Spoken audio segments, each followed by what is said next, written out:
Okay guys, let's start the next lesson. As you can see, again, I went over and added another layer of detail, and now I want to talk a little bit about some basic rendering just to get a look. You see the BPR render button there. Just put a basic material on it, and straight away you can see where the shadows fall and how your model looks when it's rendered. It helps to, under the render properties, to turn on ambient occlusion. Just adds that little extra. It makes your render times a little bit longer, but yeah. Also, the shadows are a little bit hard standard, so you can make the fall off a little bit bigger, and then they become softer. You can play with these things, with these settings, but yeah. See, this is with just one light. You go in the light panel, and then you can move the light. You see it straight away in your viewport. And when you click the second one, you can add it. And the third one, I want to do a backlight. So I changed the third light, which automatically goes to radial. You want to turn that off, and then you just click the little red dot, and it's a backlight now. And the intensity is very low, so it doesn't do that much right now.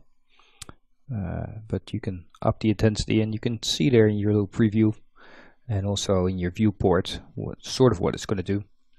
Now, as you can see, I'm getting very strong highlights on the eyelids, the bottom eyelids. And well, I'm not going to solve it here. I'm going to, there's some things you can try, which will go back in the next lesson, and then I'll solve it.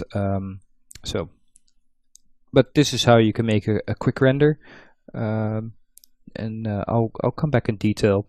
And here I turned on the shadow for the backlight, because I wanted to solve that highlight problem, but it doesn't give me the effect I want. So I think the reason I get those highlights on the lower eyelids is because I didn't build any eye sockets, so I think the light is coming through some way. And I'll show you in a later lesson how to take your model and put it back into Maya and build those eye sockets, and then take it back into ZBrush and reproject all your high level detail onto it, so you don't lose anything. So you can still edit it, it's just a little bit more involved, but it's very doable. Okay, so back to sculpting. The eyes, the hands haven't been done for a long time, so let's put some more subdivisions on it and have a look.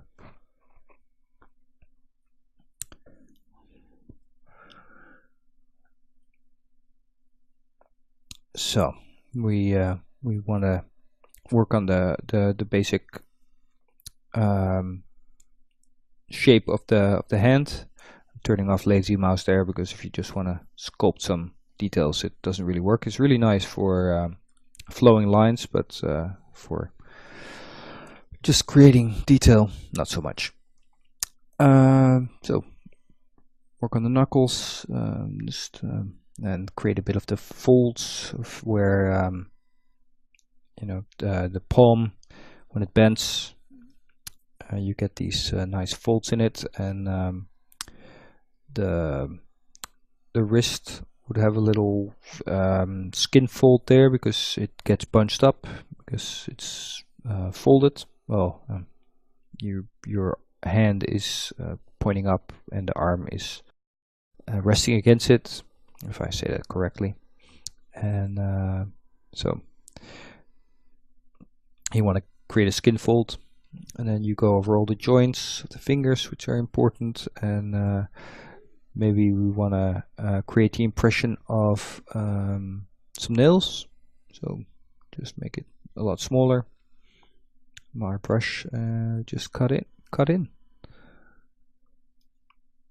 and then we just smooth that out and paint it back on, so we get the impression of a nail. And then later on we can just add a different shader on that, so just to give it that more shiny look.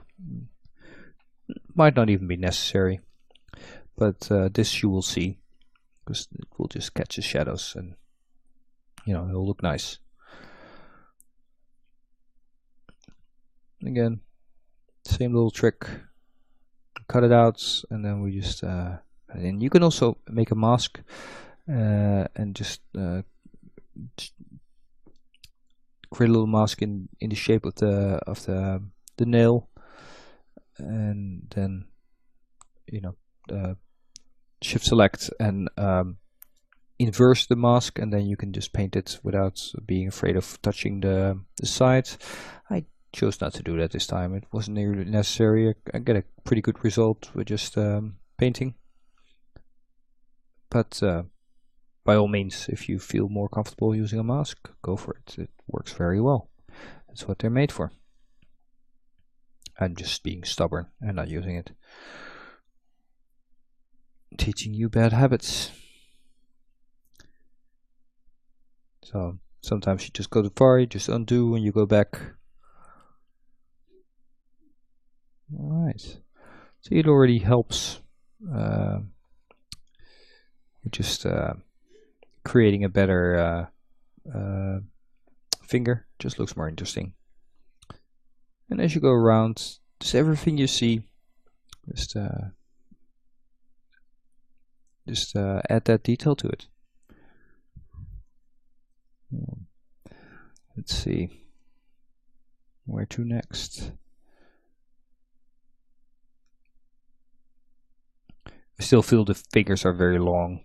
I will address that. They're a bit spidery, a bit weird, even though they match the picture. That doesn't say anything.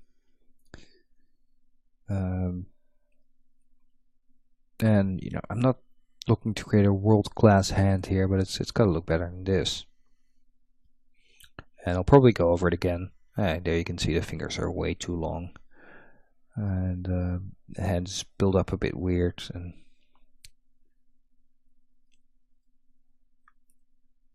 just if it feels wrong, it usually is wrong. That sounds really weird, but I learned that there is this little voice in your head which tells you like, yeah, it's probably wrong, but then there's the you just tell yourself like, it looks good, don't worry about it. But listen to that little voice. I know I said this before in my last tutorial, but the little voice is important. I'm sounding like a psycho now, but yeah, listen to it. And I got a weird bulge there in the arm. I should take care of that, and I'm sure I do at some point, but yeah, I've recorded this before, so I can't really sculpt on it right now. Okay, well, slowly adding some detail. I'm gonna jump ahead a little bit, not to bore you guys too much. So I'm actually doing something about the bump. I'm still not happy with it, but it's supposed to be the bone sticking through, the sort of the body length mark, and I'm trying to make the shape of the knuckles a bit better and maybe move some stuff around a bit. And again, the move tool is very usable in these instances. It really helps. So just go to our move tool and just maybe move that knuckle a bit closer and that one a bit down, and maybe the fingers are not feeling well, so and you just keep all your other details, it doesn't matter. The move tool is not just for the beginning, you can definitely use it later on. Creating that little skin fold there.